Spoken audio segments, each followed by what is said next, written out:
So let's try to motivate things a little bit more about object orientation. As we said before, object orientation will help us to describe and create abstractions that can capture the, the most important characteristics in our problem or a specific thing inside our program, right?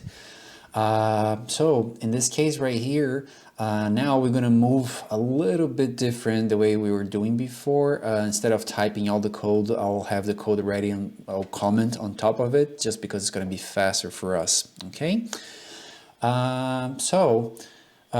Think as the following. We're gonna have our main program, and then here is where we're gonna call our objects, functions, and so on and so forth that we already know.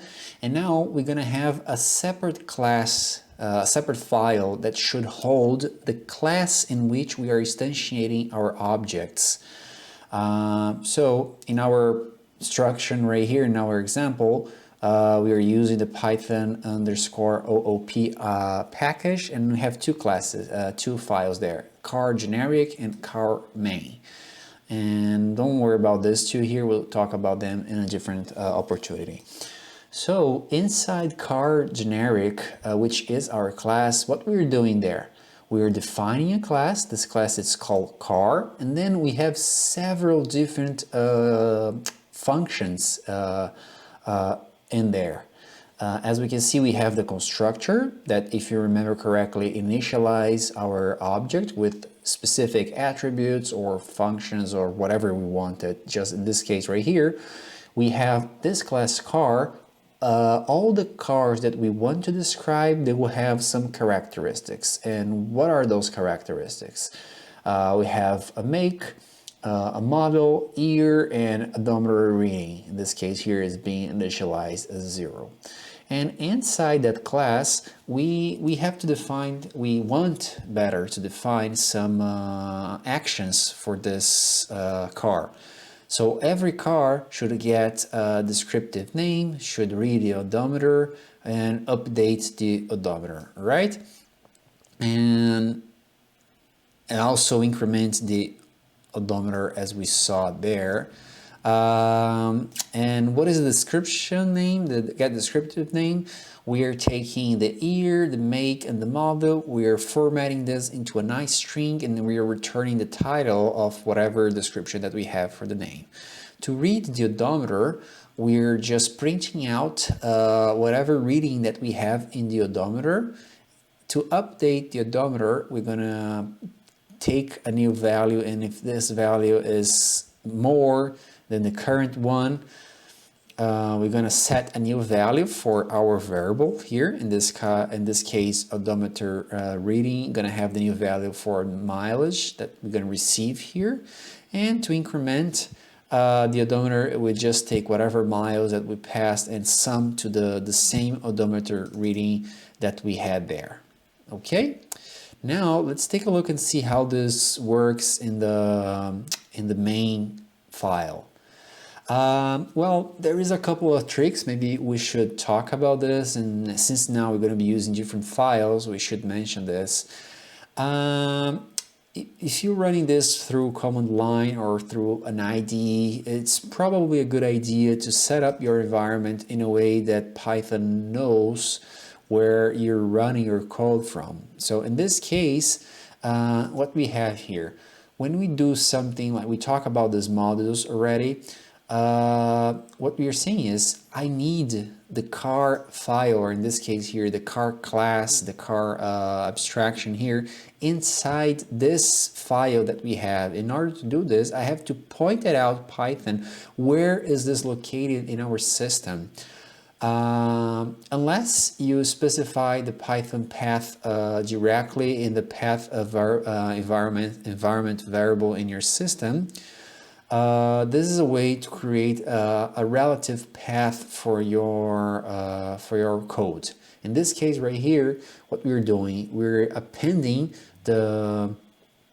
painting whatever the path for this current script is, this current program is, and we are appending to the actual parent directory. So we're pinpointing this Python underscore OOP, so we can use this and directly say go in Python OOP dot car generic and import the class car that we have here. Don't mind about the electric car, we're going to talk about this in a minute.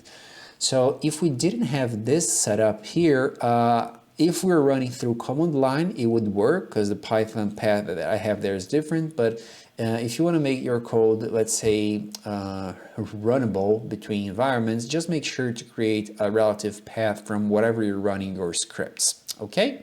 Said that, after we do this, we are importing the car class as we have it right here.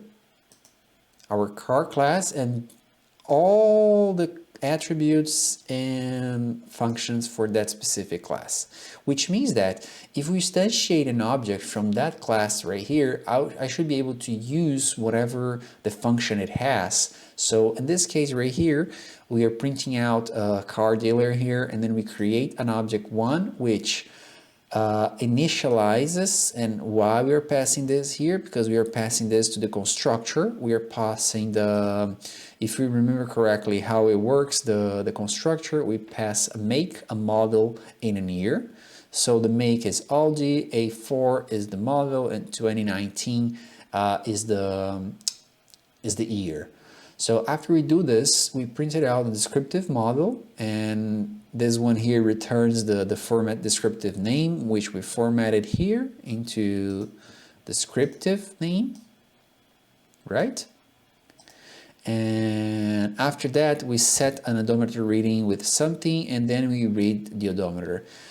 If you remember, this is the same way when we were playing with modules of like math, NumPy, and matplotlib, and all those models that we import. The difference is we are creating those models right now. So the same thing we do, like car object 1, odometer reading, we are able to use the car here. It's pretty much the same way when we import libraries like system and OS, but here it's at the class and object orientation level. All right, then what we do, we go there and create another object, and this here we pass different values for that constructor object, and then we just get the descriptive name. All right, and if we go ahead and print it out, that we'll see that for car 1 and car 2, the descriptive models that we had there, they are a little bit different. And in this case right here,